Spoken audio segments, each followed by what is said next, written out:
नमस्कार प्रिय दर्शकों, हाजिर हूँ आज जन्म कुंडली में बनने वाले कुछ विविध योग लेकर। आपको पहले ही बता दें कि यह जो योग हैं, यह स्त्री जातक नामक ग्रंथ से लिए गए हैं।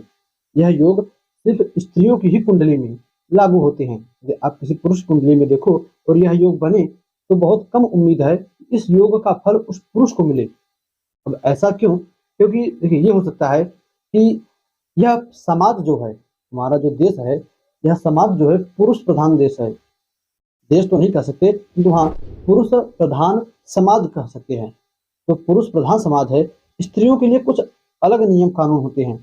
उसी प्रकार हमारे ऋषि महर्षियों ने देखा होगा, तो कुछ योग बन रहे हैं जो कि पुरुष तो झेल कर या किसी भी प्रकार से व्यतीत कर ले रहा होगा जीवन, किंतु स्त्रियों की कुंडली में बने तो स्त्रियों पर लागू होता है और स्त्रियां चाह कर भी उसको या तो मिटा नहीं सकती या तो झेल नहीं सकती। तो इसलिए इस इन योगों को सिर्फ स्त्रियों के लिए ही मान्य रखा गया है। अब देखिए, असल बात क्या है वो मुझे भी नहीं पता, किंतु सिर्फ इतना कहा गया है कि स्त्री के ऊपर ही, जितनी भी, चाहे लड़कियों को कह लो आप, चाहे महिलाओं को कह लो, किसी के भी ऊपर, किसी भी महिला की कुंडली में यदि यह योग बने सिर्फ उस पर ही लागू होता है। अब कौन-कौन से सूत्र हैं, कौन-कौन से योग हैं, अशुभ भी हैं, शुभ भी हैं, ज़्यादातर अशुभ योग ही आज लिए हैं हमने। तो आइए एक-एक करके सभी योगों को आपको बताते चले। और यह योग क्या पुरुष की भी कुंडली पर लागू होता है, ये सिर्फ स्त्रियों पर ही? आप कुंडली देखिएगा, हमें कमेंट के माध्यम से अवश्य बताइएगा। दर्शकों, आइए पहला योग जानें। तो दर्शकों, हमारा जो पहला सूत्र है वह कहता है कि जातक यानी स्त्री की, जातिका की जन्म कुंडली देखिए और चंद्रमा से, लग्न से नहीं, चंद्रमा से, चंद्र कुंडली से 7वें घर में यदि पापक ग्रह बैठा हो अथवा शुभ ग्रह हो, निर्बल हो और उसके ऊपर पापक ग्रहों की दृष्टि हो, अथवा कोई भी ग्रह नहीं हो, चंद्रमा से, मान लीजिए मैं दसम भाव में बिठा दिया। अब दसम भाव से गिनने पर 7वां घर, 1 2 3 4 5 6 7, ये बनता है 7वां घर। अब इस 7वें घर में चाहे शनि बैठ जाए, चाहे राहु बैठ जाए, चाहे केतु बैठ जाए, चाहे शुभ ग्रह बैठे तो निर्बल हो जाए, उन शुभ ग्रहों को पापक ग्रहों की दृष्टि हो जाए, अथवा यहाँ पर कोई ग्रह ना बैठा हो, एक भी ग्रह ना हो, तब इस अवस्था में सूत्र कहता है कि ऐसे जातिका का जो पति होता है, यानी ऐसे स्त्री की जो पति होता है, वह पति निरुद्यमी अर्थात दुष्ट स्वभाव वाला होता है और उस स्त्री को मारने पीटने वाला होता है। दर्शकों, यह सूत्र पहला था, कितना सिद्ध है और क्या सिर्फ स्त्रियों की कुंडली में यह लागू होता है? अब सूत्र देखिए, स्त्री पुरुष दोनों के, और किसके ऊपर यह लागू हो रहा है। देखिए, मैंने जैसा कि शुरू में ही कहा कि यह समाज जो है पुरुष प्रधान है, तो हो सकता है कि पुरुष की कुंडली में बने तो भाई स्त्री तो मारेगी नहीं पुरुष को। इसलिए हमारे ऋषि मुनियों ने कहा यह सूत्र जो है सिर्फ स्त्रियों के ऊपर ही लागू होंगे, किंतु आजकल के जमाने में क्या हो जाए कुछ नहीं कह सकते। तो आप कुंडली देखिए, कुंडली में यह योग बनता है तो क्या इसी प्रकार स्त्री पुरुष दोनों को फल बराबर मिल रहा है, इस स्त्रियों की ही कुंडली में हो रहा है? कमेंट अवश्य कीजिएगा। इसी प्रकार जो दूसरा सूत्र है वह कहता है कि यदि स्त्री की जन्म कुंडली में लग्न से, अब देखिए, अब तक हमने बात की चंद्र कुंडली से, चंद्रमा से 7वें घर में, अब कहता है कि लग्न कुंडली से 7वें घर में देखिए कौन सी राशि बनी है। यदि चर राशि बनी है तो ऐसे जातिका का पति बिजनेस के लिए या व्यापार के लिए या नौकरी के लिए अपने घर से दूर रहता है। जैसे भाई कुछ लोग दुकान इत्यादि करते हैं तो घर शाम तक आ ही जाते हैं, किंतु जिस स्त्री की लग्न से सप्तम भाव में चर राशि बने, ऐसे स्त्री का पति कहीं बाहर, शाम को घर नहीं आ पाता, अपने घर से दूर कहीं रहता है। स्थिर राशि बने तो घर तो आता है, यानी घर पर ही रहता है और घर से ही अपना कोई काम धंधा करता है।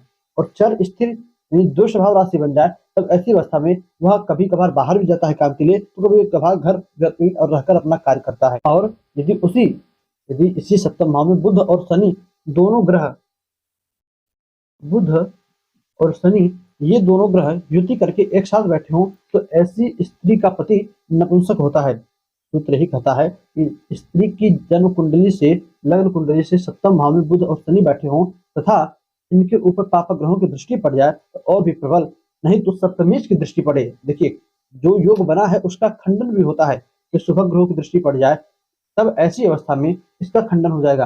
पापक ग्रहों की दृष्टि पड़ जाए तो यह योग और प्रबल होता है। बुध शनि मजबूत अवस्था में बली होकर बैठे हों तो ऐसी अवस्था में उस जातिका का पति नपुंसक होता है। दर्शकों, यह दूसरा सूत्र था।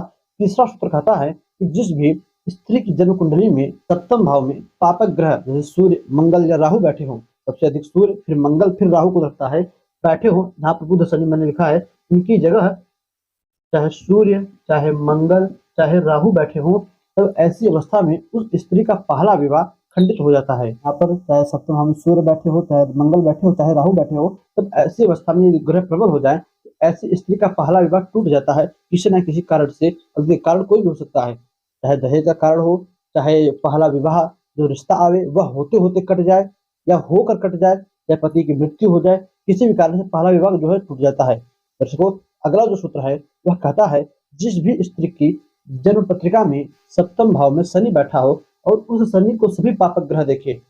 पुनः सुनिए, जिस भी स्त्री की जन्म पत्रिका के लग्न पत्रिका में सप्तम भाव में शनि बैठा हो, अकेला शनि हो, और उस शनि को सभी पापक ग्रह यानी सूर्य, मंगल, राहु, ये तीनों पापक ग्रह अपने दृष्टि से देखे, किसी भी शुभ ग्रह की दृष्टि ना हो, और यही स्थिति नवमास में भी बनी हो।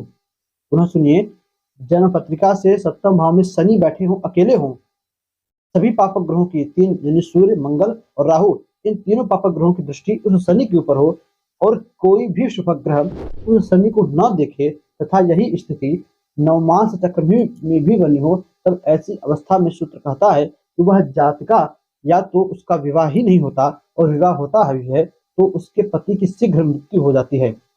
बड़ा ही ऊंचा प्रश्न है, बड़ा ही ऊंचा यह सूत्र है और बहुत बड़ी बात कहता है। या तो विवाह ही नहीं हो पाता, और विवाह होता भी है तो ऐसी अवस्था में बहुत जल्द ही उसके पति की मृत्यु हो जाती है। दर्शकों, अब प्रश्न उठता है कि मान लीजिए शनि यहाँ पर बैठे हों और शनि की ही राशि बनी है, तो शनि सप्तमेश हो गए, तो क्या तब भी शनि अपने घर को जो है बर्बाद करेंगे, अपने सप्तम भाव को, मैरिज लाइफ को बेकार करेंगे? यह एक प्रश्न है। आम में से जो कोई विद्वान, जो कोई थोड़ा बहुत ज्योतिष को समझ रहा होगा, वह जानता होगा, वह समझ गया होगा कि क्या शनि यहाँ पर बर्बाद करेंगे। कमेंट करिएगा। दर्शकों, बस आज के लिए इतना ही। जो भी 4-5 सूत्र मैंने बताया इससे ही रखते हैं। आने वाली वीडियो में अभी और भी सूत्र हैं स्त्री कुंड जातका से ही, तो आप जो है पहले इस सूत्र का, इस प्रश्न का उत्तर दीजिए कि क्या शनि भी यदि यहाँ पर बैठे हों और शनि का ही घर हो, मकर राशि या कुंभ राशि बनी हो, तो इस अवस्था में भी तब भी शनि इस सप्तम भाव को बर्बाद करेंगे, नष्ट करेंगे, इसके फलों को बेकार करेंगे? आप कमेंट के माध्यम से हमें जरूर बताइएगा। दर्शकों, बस आज के लिए इतना ही। याद दीजिए, पुनः से मुलाकात होगी किसी नई वीडियो में नए टॉपिक के साथ। और रविवार को दिन जो हम निःशुल्क जन्म कुंडली का अध्ययन करते हैं, तो वह हमारा जो विषय है, वह टॉपिक इस बार अवश्य आएगा। तो आप लोग जो है अपने प्रश्नों का जवाब, अपने जो है माफ कीजिएगा, प्रश्नों का जवाब नहीं, अपनी कुंडली कुंडली के माध्यम से जो कुछ भी जानना हो, उसके लिए अपना जो है डेट ऑफ बर्थ इत्यादि अपनी डिटेल्स और अपना कोई एक प्रश्न कमेंट अवश्य कीजिएगा। तो रविवार के दिन आप सभी लोगों के जन्म कुंडली का निःशुल्क अध्ययन किया जाएगा, ठीक शाम 7 बजे, लाइव प्रीमियर वीडियो के माध्यम से। दर्शकों, बस आज के इतना ही। तब तक के लिए नमस्कार।